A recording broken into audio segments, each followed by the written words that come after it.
Video کی طرح اللہ تعالیٰ جل شانہ قیامت کے دن ہمارے وجود دوبارہ اٹھائے گا اور اپنے حضور بندوں کو کھڑا کرے گا اور ان سے سوال پوچھے گا۔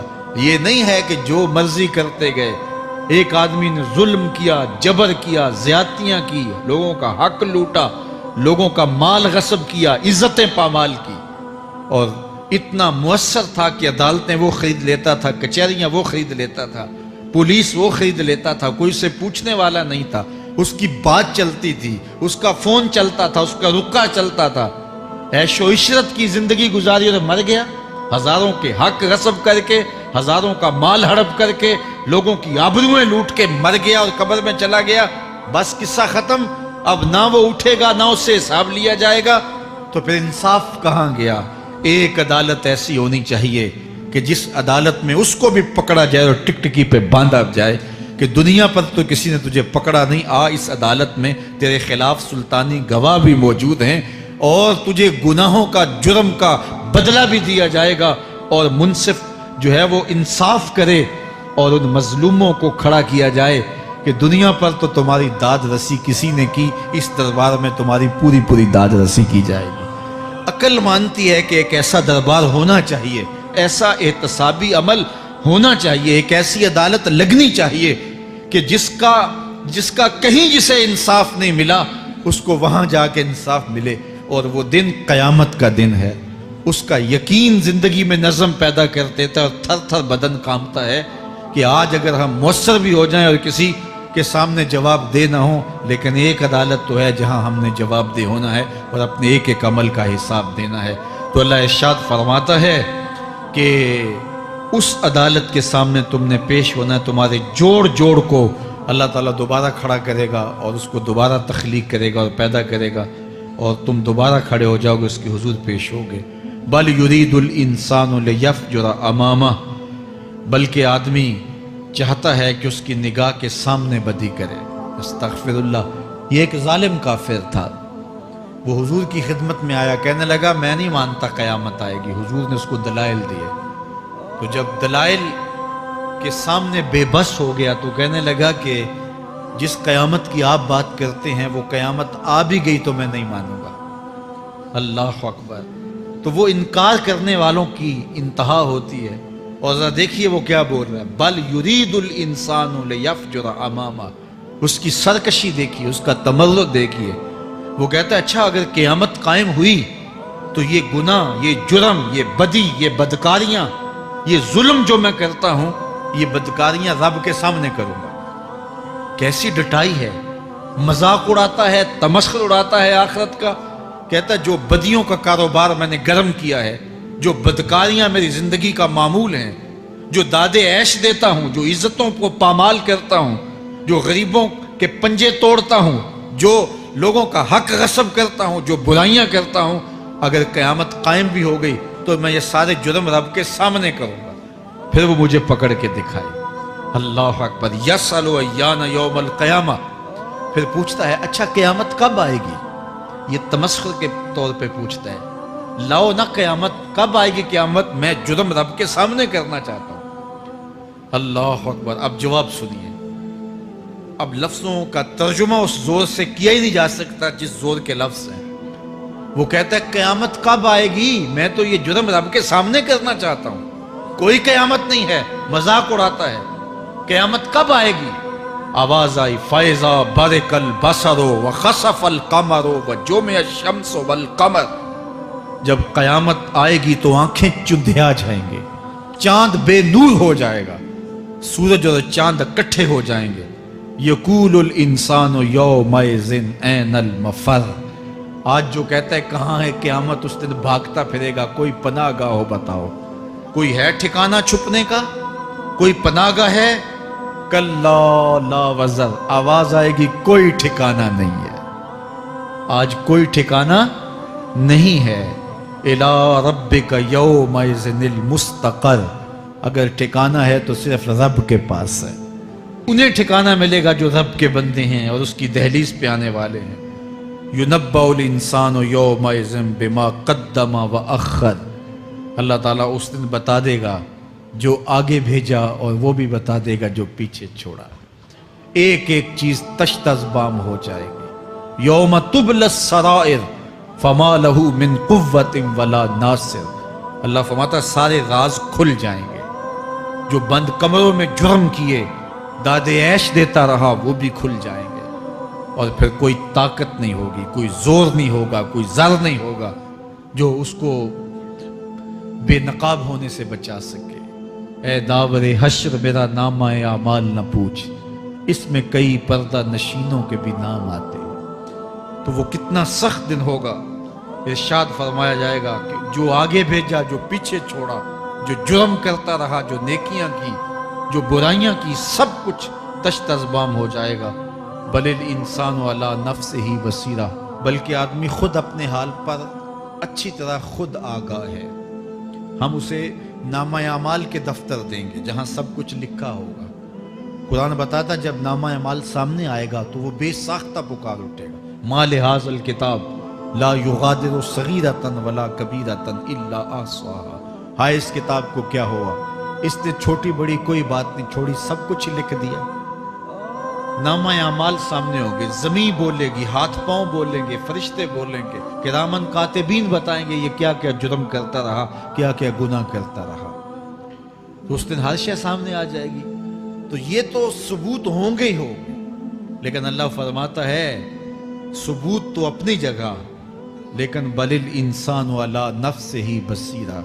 کیا انسان کو خود نہیں پتا کہ وہ کہاں کھڑا ہے؟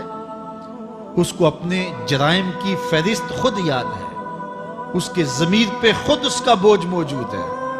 اسے یہ نامہ اعمال نہ بتاتے، فرشتے نہ بتاتے، پھر بھی اسے پتا تھا کہ میں کیا ہوں اور کہاں میں نے جرم کیا ہے. وَلَوْ أَلْقَى مَعَاذِيرَهُ. اللہ اکبر. اگر اس کے پاس جتنے بہانے ہوں سب لا ڈالے، جب بھی کوئی اس کا بہانہ نہیں سنا جائے گا. قیامت کا دن ہوگا، دنیا کے اوپر تو بہانوں سے انسان بچ نکلتا ہے. کوئی جھوٹ بول لیا، کوئی جھوٹا گواہ پیش کر دیا، کوئی مکر کر لیا، کوئی رشوت چل گئی، کوئی سفارش کام آ گئی، کوئی بہانہ تراش لیا، بات کو توڑ موڑ کے پیش کر لیا. لیکن قیامت کا جب دن ہوگا تو کوئی نہ جھوٹا گواہ چلے گا، نہ رب کی پولیس رشوت لیتی ہے، نہ وہاں انصاف کے خلاف کوئی کام ہوگا، اور نہ ہی کوئی بہانہ چل سکے گا. اللہ اکبر.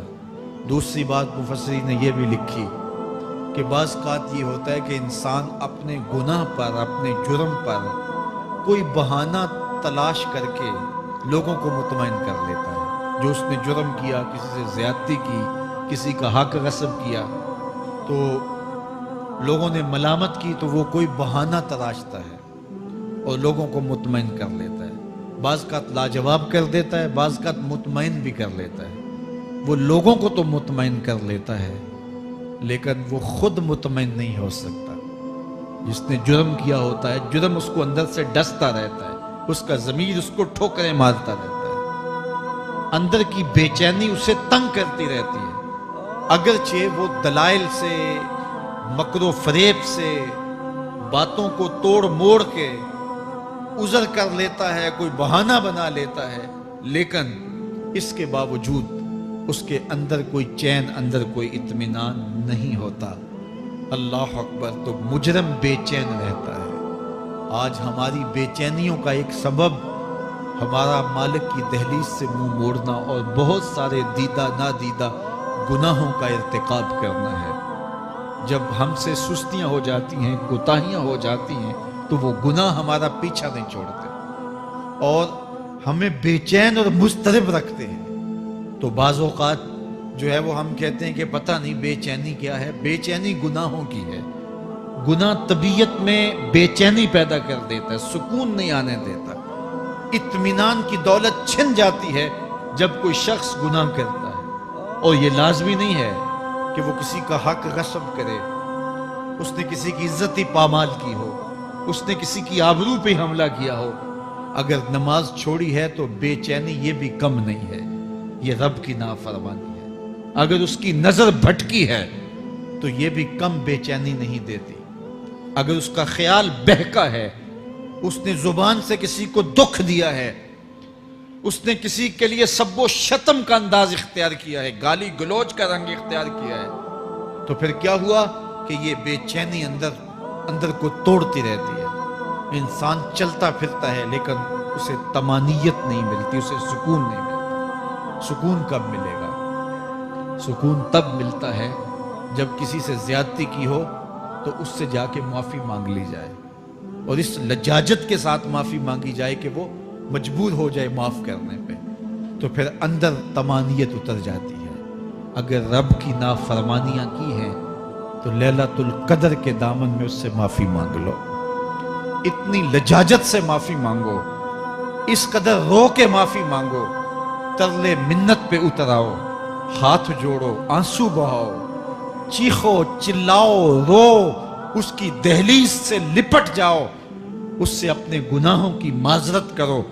جب مالک نے معاف کر دیا اندر کی ساری بے چینیاں مٹ جائیں گی، دل کو قرار مل جائے گا، دل کو تسکین نصیب ہوگی. تسکین اس کی دہلیز سے تمہیں ملے گی، یہ اندر سے پھوٹتی ہے، باہر سے نہیں آتی ہے. تسکین کے قافلے اندر ہی اترتے ہیں، اندر سے اس کے سوتے پھوٹتے ہیں، اس کے چشمے پھوٹتے ہیں. ہم باہر سے ڈھونڈتے ہیں، باہر سے تسکین نہیں ملتی، یہ اندر سے آئے گی. اس لیے اس دل کے اوپر لگے ہوئے میل کچیل کو، غلاظت کو دور کر لو اور کھرچ دو دل کے اوپر پڑے ہوئے جتنے بھی زنگ ہیں. تو پھر نتیجہ کیا ہوگا؟ دل ستھرا ہوگا، مصفہ ہوگا، مزکا ہوگا، تو پھر دل پر نور ہوگا، تو پھر آپ کو زندگی گزارنے کا لطف اور سرور اور مزہ آنے لگ جائے گا. تو انسان جب دلیلیں تراشتا ہے اس سے بعض اوقات اپنے آپ کو بھی مطمئن کرنے کی کوشش کرتا ہے، اوروں کو بھی مطمئن کر لیتا ہے، لیکن حقیقت میں اطمینان نہیں ہوتا، وہ بے چینی ہوتی ہے. تو اللہ تعالیٰ جل شانہ اس کہانی کو بیان کرتے ہوئے ایک اور مضمون کو بیان کیا، اور یہ بالکل درمیان میں جملہ معترضہ کے طور پہ جو ہے وہ نظر آ رہا ہے کہ بات تو چل رہی ہے، تو اچانک اللہ اپنے محبوب سے مخاطبہ فرماتا ہے، کیا ارشاد کرتا ہے؟ لا تحرک بہ لسانک لتعجل بہ. تو یہ اچانک بات کیوں آ گئی؟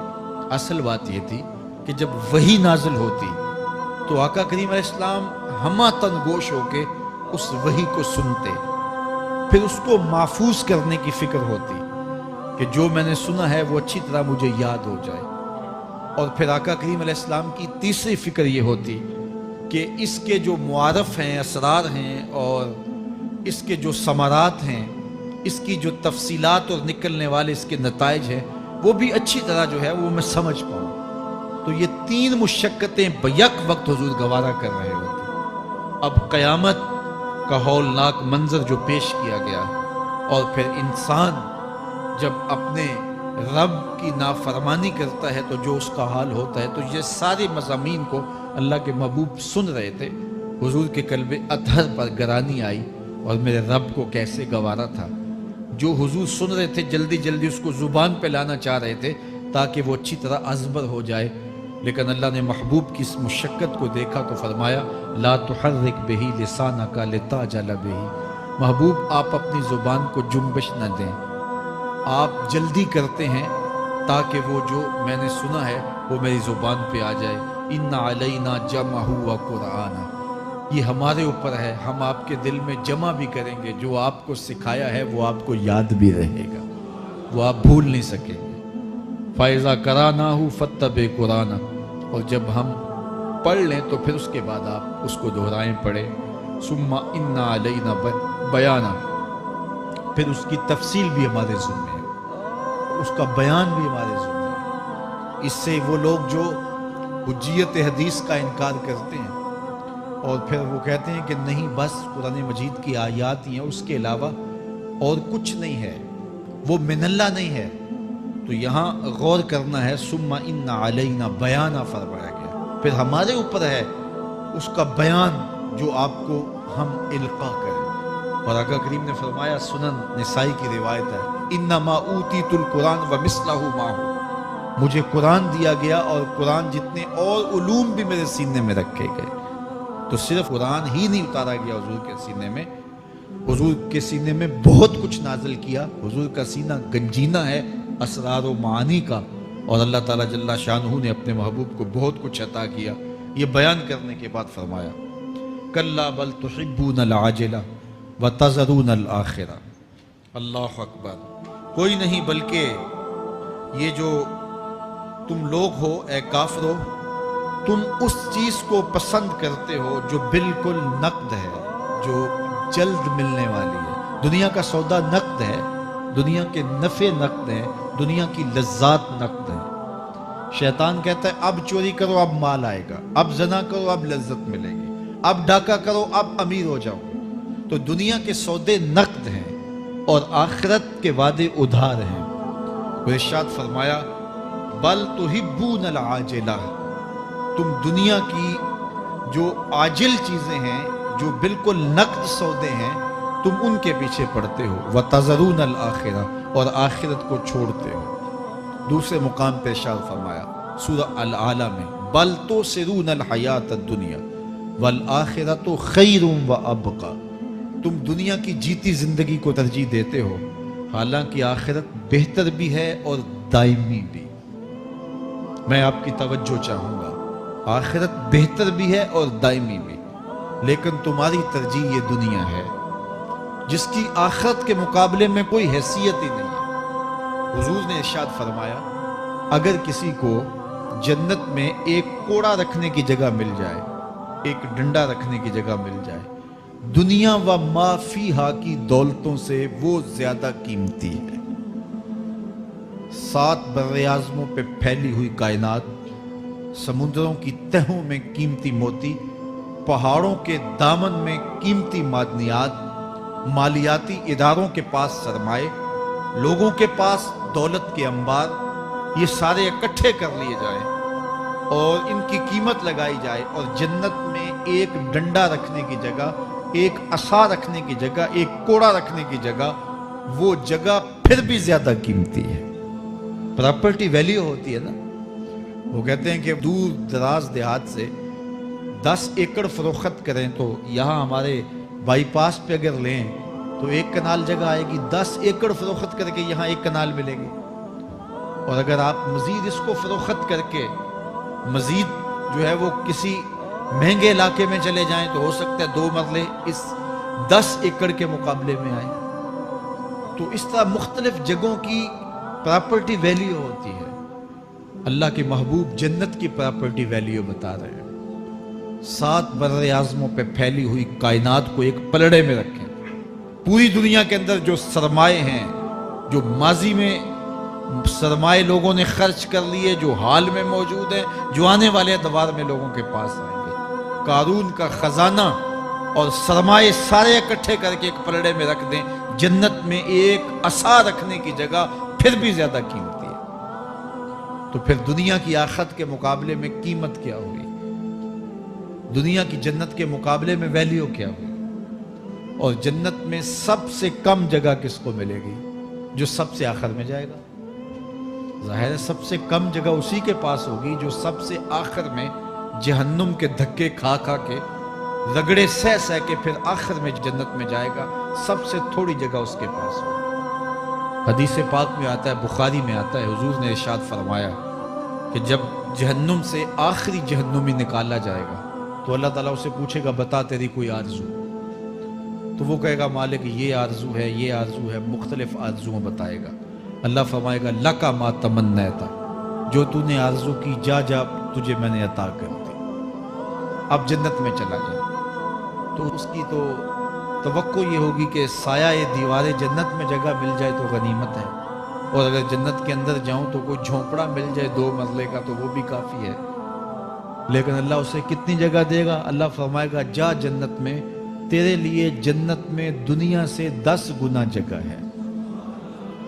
7 براعظموں کو 10 سے ضرب دے تو کہا کہ دنیا سے 10 گنا جگہ تیرے لیے۔ اس کو یقین ہی نہیں آئے گا، وہ کہے گا تسخر وانت الملک، میرے رب تو بادشاہ ہو کے مجھ سے مذاق کر رہا ہے؟ اللہ فرمائے گا نہیں، تیرے لیے 10 گنا جگہ ہے، اور اس کے لیے 10 گنا جگہ ہوگی جو سب سے آخر میں جنت میں جائے گا۔ میں آپ کی توجہ چاہوں گا، جو آخری جنتی ہے اس کے پاس کتنی جگہ ہوگی، کتنی پراپرٹی ہوگی؟ آج تو 2 10 20 50 مربع کسی کے پاس ہوں تو وہ اتراتا ہوا چلتا ہے کہ میں اتنا بڑا ذمہ دار ہوں۔ جنت میں آخری جنتی کی جگہ کتنی ہوگی؟